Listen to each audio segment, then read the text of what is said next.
Tell you something that is well known in Hollywood is that Taylor Swift has plugs, especially at the Daily Mail, when she wants to get a narrative out. The person that works for her is this woman named Tree, and Tree is allegedly vicious. She will protect Taylor Swift's reputation by any means necessary, and they fold. Okay, the editors, the writers, journalists, when she says put something in the mail, it gets done. And I'm not saying that part allegedly. That is a fickety fact. So clearly Taylor herself might be trying to wash her hands of this whole drama, and there were some interesting things said in the article. For instance, that Taylor felt used by Blake and that she felt like a pet or a possession. Blake's "I'm Khaleesi and like her, I happen to have dragons" text to Justin was uncool and unnecessary because she was essentially used as an intimidation tactic. She was referred to as some kind of pet or possession. But was Taylor really used to intimidate Justin? Because here's another good point. In that same article, it also says this: Taylor shouldn't even be involved in this at all. She was only going over to visit Blake and Ryan with the understanding that the meeting would be over. So from the article, Taylor was apparently never meant to be a part of the meeting between Blake and Ryan and Justin. That's all fair and well and good, but here's the question.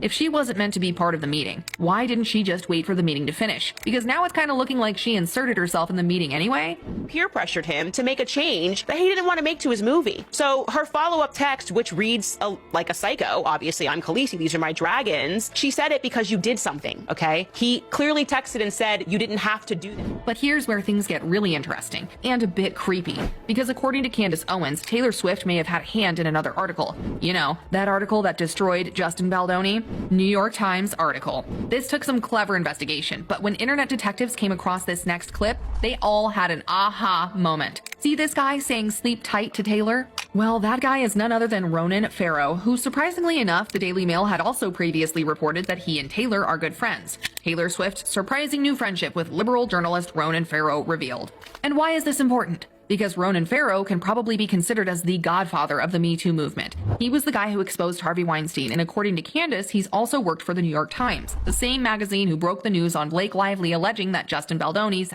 her.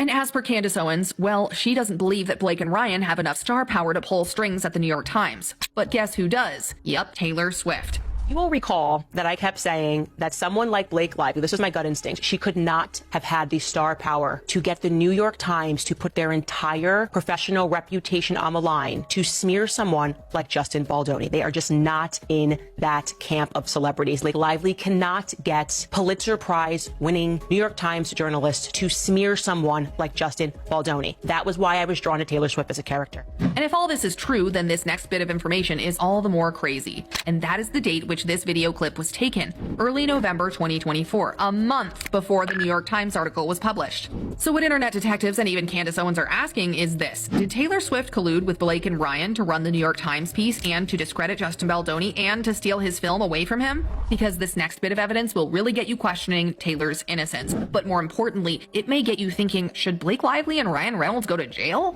The Reddit post. Somehow this one slipped through the cracks and everyone missed it, but it's a Reddit post that was posted 6 months ago, and this is important. 6 months ago. This is long before the New York Times piece came out, and this just might be the proof that Blake did some shady, illegal, criminal stuff. Because everything that was said in this post was said before it all became a public fiasco, so for sure, this person knew exactly what was going on.